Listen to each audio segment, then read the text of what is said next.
Okay guys, I just refilled the AC system on my C6 Corvette. It's a 2013 with an LS3. I had an AC blowout. Totally broke the line off. And so majority of the oil and the Freon obviously all came out. Now, when you lose oil in the system, you should add some. Now, it's always a question of how much oil should you add. The system in total holds like 5 ounces. I bought this at O'Reilly's. It's $10 a can. 1 ounce of it is Freon. 1 ounce of it is the PAG 46 oil, which is what this Corvette takes. They make a PGA or a PAG 100 and a PAG 150. That's the viscosity. You want to get that right. Don't put anything but this 46 in a Corvette. This comes with this performance enhancer, this Ice 32. Honestly, I could go without, but this is what I could get. And so that's what I'm using. It's only a couple ounces of the stuff. Now, I read the likelihood of you losing all of the oil out of your compressor in a blowout is rare, unless like the line blew right next to the compressor. Mine blew up by the condenser all the way up front here. That lower line, not that one, but the one underneath it, broke.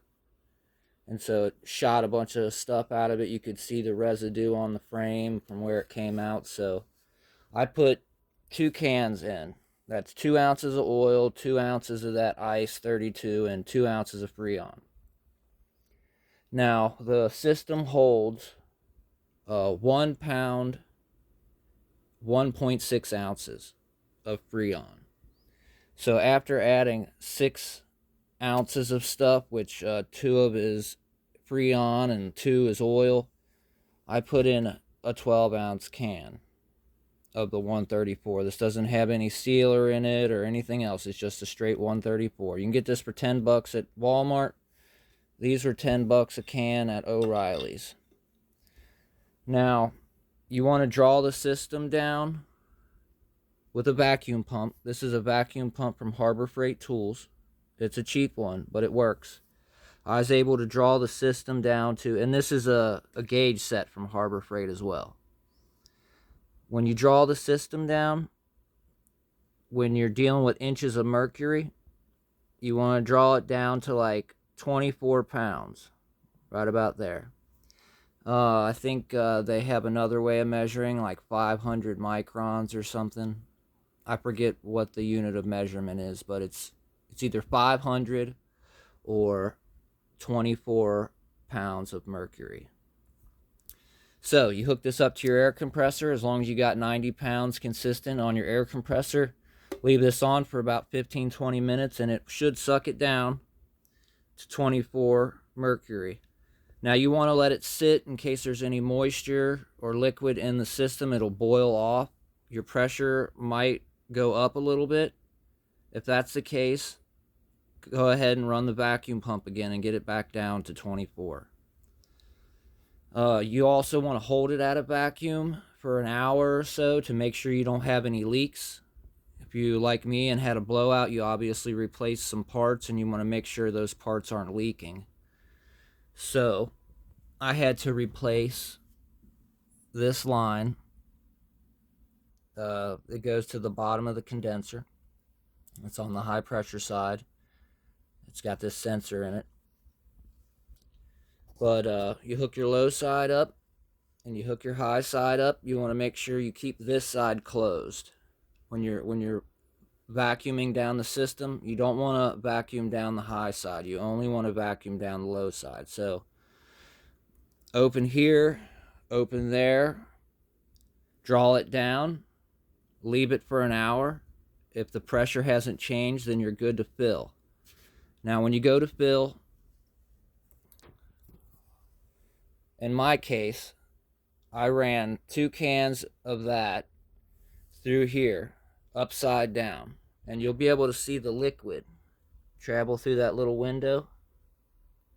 And Now basically, if you're just putting Freon in, you can do the same thing. Turn the car on. You can run a can of this stuff in upside down. And the reason you do that is because it's much quicker. If you want to fill it like this, you can. Or go, 90 degrees, straight up and down 90 degrees. You can do that too. But if you don't want to be there all day, you can put one can in upside down. And if you're putting only this stuff in, just the 12 ounces, you're going to have to add, another 6 ounces. So you'll do a can and a half. You can do one can upside down, do your last can straight up and down. That last can, when you're adding it, you want to watch your pressures. Now, as you're filling it, this might fluctuate between 30 and 50. Try not to let it go over 60, because when the system's filled and equalized, it's at about, it's around 65 psi on both sides. Now, obviously the high side goes up way higher when the car is running with the AC on, but this side drops down to between 28 and 34.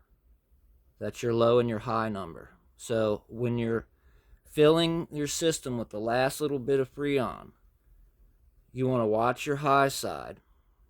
Don't let it go over 250. Right? You're going to have to, open the valve on the can a little bit at a time as you get closer to your number. Or you can, open and close this valve. Either way, you just want to modulate how much you're putting in and watch that you don't go too high on your high pressure side. Once this gets to, it fluctuates. It goes back and forth as the compressor runs, but you don't want it to go past 250. This side, depending on the temperature outside, it could drop all the way down to 20. On the higher end of it, maybe 35, maybe 40. But once you see that it's fluctuating and your high side is where it needs to be, once that's what you really want to watch for, is the high side. It doesn't really matter where this is. As long as this is fluctuating and it's not going past 250, maybe somewhere between 220 and 250 is what I read, you're good. You can close the valves off, go in and check the air conditioning, see how it feels, make sure your compressor is running, and you should be good at that point. Depending on what time of year you're filling it, it's the middle of the winter for me, so the pressures are going to vary a little bit. When it becomes summertime, I'm going to check it again then. So I kind of left them on the low side a little bit. I think it showed supposed to be between 28 and 34 on the low side. The lowest I saw it drop for me was about 20. So, 8 pounds short. I don't know if it even made it to 20. I just don't want to overfill it. I can always add some later. So I'm happy with where it is now. The air conditioning's blowing cold. I'm in a heated garage. You're not supposed to fill these systems in a environment that's colder than 60 degrees. So if you're trying to do this in the winter, you want to do it in a heated shop. You don't want to do it outside when it's 32 degrees. But who's really filling their air conditioning when it's freezing outside? I mean, I'm working on my car, getting it ready for summer, and so that's why I'm doing it. But that's it. Vacuum pump from Harbor Freight. I mean, it's cheap stuff, but it works. Gauge set from Harbor Freight. Cheap stuff, but it works. And, I installed this line here myself. I could give you the part number for it. If anybody wants a part number, just comment and I'll drop it, because GM sells the line for $150, but I got it for $60 at AutoZone, but it's under a different part number. It acts like it's not compatible, but it is compatible. So that's all I got. I just wanted to do a quick video on this charge in case somebody wanted to know exactly how to do it on this car particularly. If you got any questions, please comment. Please subscribe. Helps motivate me to keep posting videos. Thanks for watching.